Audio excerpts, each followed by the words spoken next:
दोस्तों, आज हम महाजनपद काल, जिससे हर एक एग्जाम में सवाल रहता ही है, उसके बारे में पूरा पढ़ेंगे। इस काल के प्रशासन से ढेर सारे क्वेश्चंस पहले पूछे गए हैं और ये चैप्टर आपके लिए डिसाइडिंग चैप्टर हो सकता है। तो जिन लोगों को लगता है कि उन्हें एक दो मार्क्स से फर्क नहीं पड़ता, वो प्लीज थोड़ा सीरियस होकर तैयारी कीजिए, क्योंकि यही एक नंबर आपके तैयारी और नौकरी के बीच का फर्क है। तो ये क्लास तैयार कर लीजिए और सवाल सेतु को जल्दी से सब्सक्राइब भी कर लीजिए, ताकि आपका पूरा ल्यूसेंट जीके मैं खुद तैयार करा दूं। आपको बता दूं कि हमने इससे पहले वैदिक काल को पूरा पढ़ा है। मुझे उम्मीद है आप शुरुआत से ही इस क्लास को फॉलो कर रहे हैं। और हाँ, नोट्स के लिए भी तैयार रहिए, कॉपी पेन लेकर बैठ जाइए। तो चलिए, बिना देरी किए शुरू करते हैं आज की क्लास। सबसे पहले तो समझते हैं कि महाजनपद क्या थी। वैदिक काल के दौरान जो छोटे राज्य थे, उन्हीं को जनपद कहा जाता था। बाद में चलकर ये छोटे छोटे जनपद मिल गए और एक बड़ा राज्य बना। इसी बड़े राज्य को महाजनपद कहा गया। यानी जनपद ही बाद में एक दूसरे से मिलकर महाजनपद बने। अब हमें इतिहास में महाजनपदों के बारे में कहां से पता चला, तो ये आप याद रखिए कि बौद्ध साहित्य के अंगुत्तर निकाय और जैन साहित्य के भगवती सुत्त में सबसे पहले महाजनपदों की सूची दी गई है। इन दोनों ही स्रोतों में महाजनपदों की संख्या 16 बताई गई है। तो सबसे पहले हम देख लेते हैं कि ये 16 महाजनपद कौन कौन से थे, वर्तमान समय के किस स्थान पर ये महाजनपद स्थित थी, और इन महाजनपदों की राजधानी कहाँ थी। क्योंकि यहां से सवाल पहले भी पूछा जाता रहा है, तो इसलिए आप पूरी इस लिस्ट का नोट्स बना लीजिए। सबसे पहला महाजनपद है अंग। ये वर्तमान में बिहार के मुंगेर और भागलपुर जिले में स्थित थी। इसकी राजधानी चंपा या चंपा नगरी थी। दूसरी महाजनपद है मगध। ये वर्तमान के बिहार में पटना, गया और नालंदा जिले में स्थित थी। मगध की 4 राजधानियां थी। हर्यंग वंश के सबसे पहले राजा बिंबिसार के काल में गिरिव्रज और राजगीर इसकी राजधानी बनी। राजगीर को ही राजगृह भी कहते थे। इसी हर्यंक वंश के तीसरे राजा उद्दीन ने मगध की राजधानी पाटलिपुत्र को बनाया। इसके बाद शिशुनाग वंश के राजा शिशुनाग ने इसकी राजधानी वैशाली को बना दिया और अंत में शिशुनाग के बेटे कालाशोक ने इसकी राजधानी वापस से पाटलिपुत्र को बना दिया। तीसरी महाजनपद थी वज्जी। ये आज के बिहार के मुजफ्फरपुर और वैशाली जिले में थी। इसकी राजधानी थी विदेह, मिथिला और वैशाली। चौथी महाजनपद थी मल्ल। ये वर्तमान के उत्तर प्रदेश के देवरिया, बस्ती और गोरखपुर से लेकर सिद्धार्थ नगर जिले के बीच स्थित थी। इसकी राजधानी कुशीनारा और पावा थी। पांचवी महाजनपद थी काशी। ये उत्तर प्रदेश के वाराणसी जिला में स्थित थी। इसकी राजधानी भी वाराणसी ही थी। छठी महाजनपद थी कोसल। ये वर्तमान के उत्तर प्रदेश में फैजाबाद, गोंडा और बहराइच जिले में स्थित थी। इसकी राजधानियां थी उत्तर कोसल श्रावस्ती, सहत महत, दक्षिण कोसल साकेत और अयोध्या। सातवीं महाजनपद थी वत्स। ये भी उत्तर प्रदेश में इलाहाबाद और मिर्जापुर जिले में स्थित थी। इसकी राजधानी थी कौशाम्बी। आठवीं महाजनपद थी छेदी। ये वर्तमान के बुंदेलखंड क्षेत्र में स्थित थी। शक्तिमती और सोत्थेवती इसकी राजधानियां थी। नवीं महाजनपद थी कुरु। ये वर्तमान के हरियाणा और दिल्ली क्षेत्र में स्थित थी। इसकी राजधानी थी इंद्रप्रस्थ, जो आधुनिक दिल्ली है। 10वीं महाजनपद थी पंचाल। ये वर्तमान में पश्चिमी उत्तर प्रदेश के रुहेलखंड क्षेत्र में थी।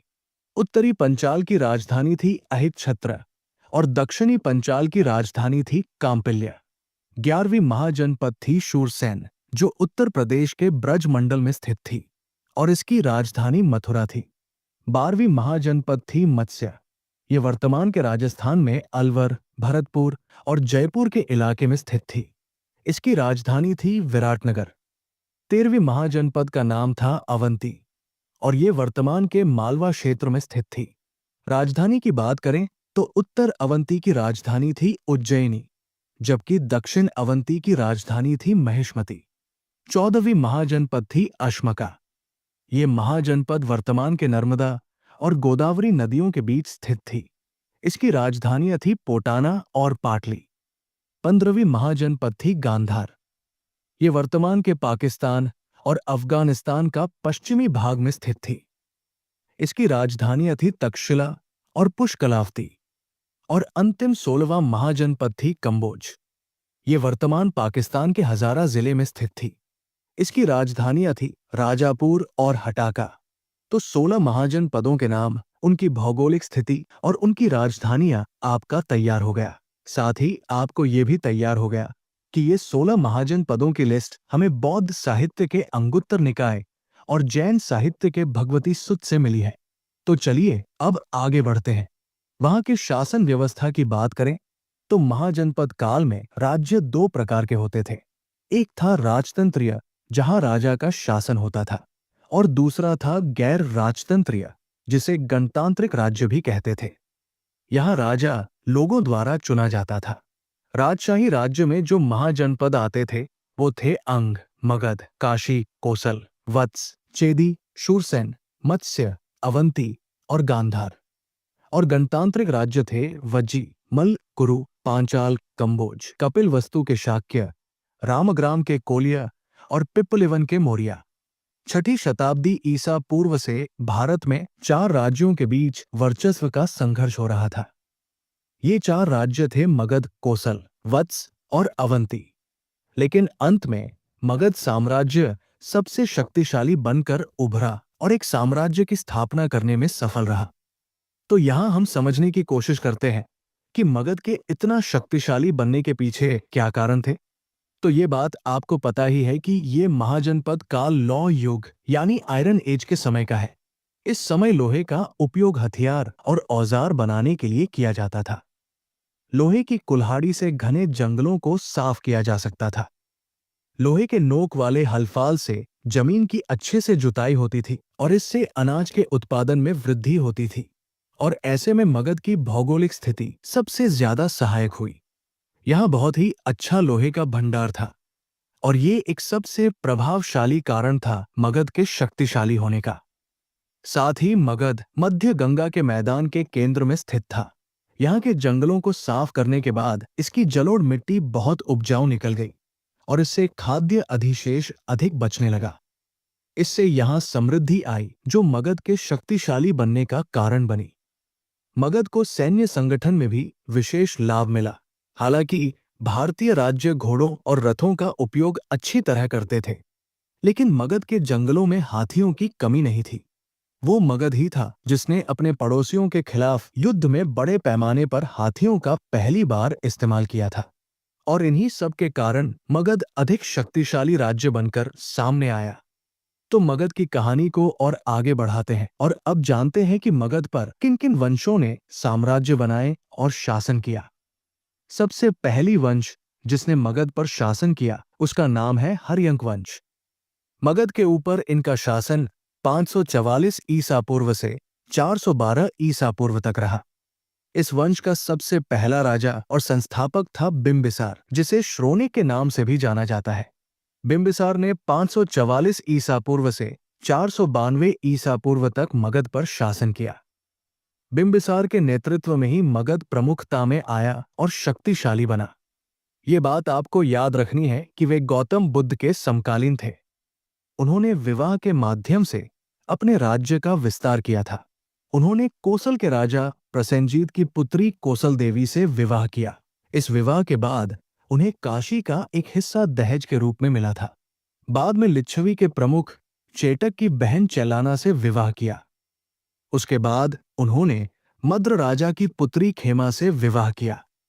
उन्होंने अंग प्रदेश पर विजय प्राप्त की और जब अवंती के राजा प्रद्योत पीलिया से पीड़ित थे तो उन्होंने एक शाही चिकित्सक जीवक को उज्जैन भेजा। तो यहां से ये याद रखना है कि जीवक किनके शाही चिकित्सक थे। तो याद रखिए वे बिंबिसार के शाही चिकित्सक थे। इसके साथ आप ये भी याद रखिए कि बिंबिसार वो पहले भारतीय राजा थे जिनके पास एक नियमित और स्थायी सेना थी और उन्होंने ही नया राजगृह शहर बनवाया था। तो ये तो बात हुई हर्यंक वंश के पहले राजा बिंबिसार की। अब इस वंश के दूसरे राजा अजातशत्रु की बात करते हैं। अजातशत्रु ने 492 ईसा पूर्व में अपने पिता बिंबिसार की हत्या कर दी और खुद राजगद्दी पर कब्जा कर लिया। अजातशत्रु ने साम्राज्य के एक्सपांशन के लिए बहुत आक्रामक नीति अपनाई। उसने काशी पर पूरा नियंत्रण कर लिया और कोसल के राजा और अपने मामा प्रसेनजीत पर आक्रमण करके पहले के अच्छे संबंधों को तोड़ दिया। काशी को कब्जा करने के बाद उसने वज्जी संघ में छल से कलह कर दिया और लंबे युद्ध के बाद उसे हराकर वैशाली पर भी कब्जा कर लिया। अब मगध गंगा घाटी में सबसे शक्तिशाली क्षेत्रीय शक्ति बन गया था। और ये बात आप याद रखेंगे कि अजातशत्रु ने राजगृह में किले का निर्माण करवाया था। साथ ही उसने गंगा के तट पर पाटली गांव में एक पहरेदार किला यानी जलदुर्ग का निर्माण करवाया था। तो ये सारी बातें आपको अजातशत्रु में याद रखनी है। अब बढ़ते हैं हर्यंग वंश के तीसरे शासक की तरफ। हर्यंग वंश का तीसरा शासक उद्दीन था, जो अपने पिता अजातशत्रु की हत्या करके राजा बना। उसका शासनकाल इसलिए महत्वपूर्ण है क्योंकि उसने सोन और गंगा नदी के संगम पर पाटलिपुत्र शहर की नींव रखी और राजधानी को राजगृह से पाटलिपुत्र स्थानांतरित कर दिया। तो उद्दीन में आप बस यही पॉइंट याद रखिए कि इसने पाटलिपुत्र शहर की स्थापना की थी। उद्दीन के बाद क्रमशः अनिरुद्ध, मुंडा और नागदशक शासक बने, जो सभी कमजोर थे और उन्होंने भी अपने पिता की हत्या करके शासन पर कब्जा किया था। तो हर्यंक वंश में इतना ही तैयार करना है। मुझे उम्मीद है कि अब तक आप वीडियो को लाइक कर चुके होंगे। तो चलिए अब आगे बढ़ते हैं और मगध पर शासन करने वाले अगले वंश को जानते हैं। हर्यंक वंश का अंतिम शासक नागदशक था, जो एक अयोग्य शासक था। इसलिए लोगों ने उससे घृणा की और उसके मंत्री शिशुनाग को राजा चुन लिया। इस तरह मगध पर 412 ईस्वी में शिशुनाग वंश की स्थापना हुई और ये वंश 344 ईसा पूर्व तक शासन करता रहा। शिशुनाग की सबसे महत्वपूर्ण उपलब्धि थी अवंती के प्रद्योत वंश का विनाश। इससे मगध और अवंती के बीच 100 साल पुरानी प्रतिद्वंद्विता समाप्त हो गई। तब से अवंती भी मगध का हिस्सा बन गया। शिशुनाग के बाद कालाशोक ने मगध पर शासन किया। कालाशोक का शासनकाल इसलिए महत्वपूर्ण है क्योंकि उन्होंने वैशाली में द्वितीय बौद्ध परिषद का आयोजन किया था। ये बौद्ध परिषद या संगीति 383 ईसा पूर्व में हुई। इसके बारे में भी हमने एक वीडियो बनाया है, जो आपको आई कार्ड में और डिस्क्रिप्शन में मिल जाएगा। तो शिशुनाग वंश में आपको इतना ही तैयार करना है। अब मगध के अगले और सबसे महत्वपूर्ण वंश के बारे में पढ़ते हैं। 344 ईसा पूर्व में शिशुनाग वंश को महापद्म ने उखाड़ फेंका, जिन्होंने नंदों के नाम से जाने जाने वाले राजाओं की एक नई वंश की स्थापना की। महापद्म को सर्व क्षत्रंतक के नाम से जाना जाता है, जिसका अर्थ होता है सभी क्षत्रियों का नाश करने वाला। ये बात हमें पुराणों में लिखी मिली है और पाली ग्रंथ में महापद्म नंद को उग्रसेन के नाम से भी जाना जाता है, जिसका अर्थ है विशाल सेना का स्वामी। पुराण महापद्म को एकराट यानी एकमात्र सम्राट कहते हैं। उन्हें भारतीय इतिहास के पहले साम्राज्य निर्माता के रूप में बताया जाता है। तो ये बात आप याद रखेंगे कि भारत के सबसे पहले साम्राज्य निर्माता के रूप में किस शासक को जाना जाता है। तो याद रखिए, वो नंद वंश के संस्थापक महापद्म नंद को जाना जाता है। महापद्म के बाद उनके 8 बेटों ने राजगद्दी संभाली, जिसमें धनानंद अंतिम राजा थे। अंतिम राजा धनानंद के शासन के दौरान ही उत्तर पश्चिम भारत में सिकंदर का आक्रमण हुआ था। सिकंदर ने भारत पर 326 ईसा पूर्व में आक्रमण किया था। तो ये बात आप याद रखिए कि सिकंदर के आक्रमण के दौरान भारत में किस राजा का शासन था। तो उस समय धनानंद का शासन था। धनानंद के पास 20,000 घुड़सवार, 2 लाख पैदल सेना, 2,000 रथ और 3,000 हाथियों की एक विशाल सेना थी। ये बात ग्रीक लेखक कर्टियस कहते हैं। वे कहते हैं कि धनानंद की ये शक्ति ही थी जिसके कारण सिकंदर गंगा घाटी की तरफ नहीं आया। वैसे नंद वंश लगभग 322 ईसा पूर्व में खत्म हो गया और यहां चंद्रगुप्त मौर्य के द्वारा एक दूसरी शक्तिशाली वंश मौर्य वंश की स्थापना कर दी गई। मौर्य वंश के बारे में हम अलग से पूरा डिटेल में पढ़ेंगे। फिलहाल आपको हर्यंक वंश से लेकर नंद वंश तक का इतिहास समझ आया होगा, तो जल्दी से इस वीडियो को लाइक कर दीजिए। 544 ईसा पूर्व से 322 ईसा पूर्व तक का भारत का इतिहास पढ़ने के बाद अब हम समझेंगे कि इस समय के दौरान कौन कौन से फॉरेन इन्वेजन्स यानी विदेशी आक्रमण हुए और उन आक्रमणों के भारत पर क्या प्रभाव पड़े। सबसे पहले हम जानेंगे कि इस समय जो ईरानी या फारसी आक्रमण हुआ वो क्या था और क्यों था। 518 ईसा पूर्व में ईरान के अचमेनियन शासक डेरियस प्रथम ने उत्तर पश्चिम भारत में प्रवेश किया और सिंधु और सिंध के पश्चिम में पंजाब पर कब्जा कर लिया। ईरान साम्राज्य में कुल 28 क्षत्रपी थे। क्षत्रपी का अर्थ होता है प्रांत। तो भारत का उत्तर पश्चिमी क्षेत्र जहां डेरियस प्रथम ने कब्जा किया था वो ईरान का 20वां क्षत्रपी था। ये प्रांत ईरानी साम्राज्य का सबसे उपजाऊ क्षेत्र था। इस प्रांत से साम्राज्य को राजस्व के रूप में 360 टैलेंट सोना प्राप्त होता था। अब ईरान के भारत पर इस आक्रमण का क्या प्रभाव पड़ा ये समझते हैं। सबसे पहले तो इसने भारत ईरानी व्यापार और वाणिज्य को बढ़ावा दिया। ईरानियों के माध्यम से ही यूनानियों को भारत की महान संपदा के बारे में पता चला और इसके कारण ही सिकंदर ने भारत पर आक्रमण किया। ईरानी लेखकों ने ही भारत में लेखन का एक रूप लाया जिसे खरोष्ठी लिपि के रूप में जाना जाता है। जब हम अशोक के शिलालेखों की चर्चा करेंगे तब आप जानेंगे कि अशोक ने खरोष्ठी लिपि में अपने शिलालेखों को लिखवाया था। ये अरबी की तरह ही दाएं से बाएं लिखी जाती थी। और अंत में मौर्य काल की मूर्ति कला पर ईरानी प्रभाव साफ साफ दिखाई पड़ता है। तो आप समझ सकते हैं कि ईरान के भारत पर आक्रमण के क्या प्रभाव हुए। अब हम दूसरे आक्रमण की बात करते हैं जो है मैसेडोनियन आक्रमण।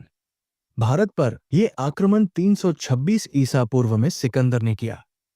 चौथी शताब्दी ईसा पूर्व में यूनानियों और ईरानियों के बीच विश्व पर वर्चस्व के लिए लड़ाई हुई। मैसेडोनिया के सिकंदर के नेतृत्व में यूनानियों ने अंत में ईरानी साम्राज्य को नष्ट कर दिया। सिकंदर अपने पिता फिलिप के बाद मैसेडोनिया की गद्दी पर बैठा था। उस समय उसकी उम्र मात्र 20 वर्ष की थी। बचपन से ही वो विश्व विजय यानी पूरे विश्व को जीतने का सपना देखता था। उसने बहुत जल्दी कई क्षेत्रों पर विजय भी प्राप्त कर लिया।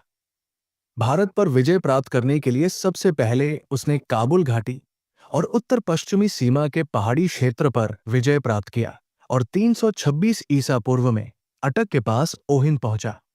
तक्षशिला और अभिसार इन जगहों के शासकों ने समर्पण कर दिया, लेकिन पोरस ने ऐसा करने से मना कर दिया। इसी कारण 326 ईसा पूर्व में वितस्ता की लड़ाई हुई। तो ये याद रखिए कि वितस्ता की लड़ाई किनके बीच हुई। ये युद्ध सिकंदर और पोरस के बीच हुई थी। वितस्ता आज के झेलम को कहते हैं। इस युद्ध में सिकंदर ने पोरस को हराया था। अब यूनानी सेना व्यास नदी तक पहुंच गई। सिकंदर को इस जगह से वापस लौटना पड़ा क्योंकि उसके सैनिकों ने आगे जाने से मना कर दिया था। विजित क्षेत्र के लिए कुछ प्रशासनिक व्यवस्था करने के बाद सिकंदर ने सितंबर 325 ईसा पूर्व में वापस मैसेडोनिया जाने की सोची। वो 323 ईसा पूर्व में बेबीलोन पहुंचा, जहां 33 वर्ष की उम्र में उसकी मृत्यु हो गई।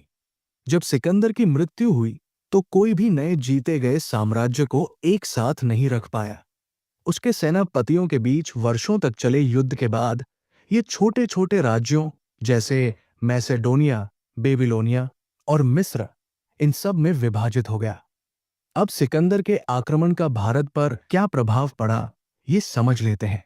इस आक्रमण के बाद भारत और यूरोप के बीच भूमि और समुद्री मार्ग खोलकर इसने दोनों को एक दूसरे के करीब ला दिया। अप्रत्यक्ष रूप से इस आक्रमण ने इंडो बैक्टीरियन और इंडो पार्थियन राज्यों की स्थापना को संभव बनाया, जिसने बाद के चरण में भारतीय वास्तुकला, खगोल विज्ञान, सिक्का इन सब को काफी प्रभावित किया। इंडो बैक्टीरियन और इंडो पार्थियन राज्यों के बारे में हम आगे के वीडियोज में पढ़ेंगे। इस आक्रमण ने भारतीय राजनेताओं की आंखें खोल दी। वे सोचने लगे कि अब एक एकीकृत साम्राज्य बनाने की जरूरत है। और अंत में ये याद रखिए कि सिकंदर के आक्रमण की तारीख प्रारंभिक भारतीय इतिहास की पहली विश्वसनीय तारीख है, क्योंकि इसके लिखित और भौतिक दोनों प्रकार के साक्ष्य मौजूद हैं और ये कालक्रम की समस्या को हल करने में हमारी काफी मदद करती है। तो इस प्रकार विदेशी आक्रमण जो हमारे आज के क्लास के टाइमलाइन यानी 544 ईसा पूर्व से 322 ईसा पूर्व तक के बीच हुए, उनको हमने पढ़ लिया। और इस वीडियो में हमने वैदिक काल को पूरा पढ़ा है। वैदिक काल से भी कई सारे क्वेश्चंस एग्जाम में होते ही हैं और ये वीडियो देखने के बाद मुझे नहीं लगता कि आपको कोई और क्लास देखने की जरूरत भी पड़ेगी, क्योंकि इसमें हमने प्रारंभिक वैदिक काल और उत्तर वैदिक काल के बीच अंतर को देखते हुए तैयार किया है, जो आसानी से याद भी हो जाएगा। तो अगर 2 से 3 नंबर और बढ़ाना है तो ये वीडियो जरूर देखिएगा। मुझे उम्मीद है कि भारतीय इतिहास का ये मॉड्यूल आपको पसंद आ रहा है। तो अपने इस चैनल को सब्सक्राइब करके अपना समर्थन हमें देते रहिए, ताकि आप तक मैं ऐसे वीडियोस पहुंचाता रहूं। आपकी तैयारियों के लिए आप सभी को शुभकामनाएं। मिलते हैं अब अगले क्लास में। धन्यवाद।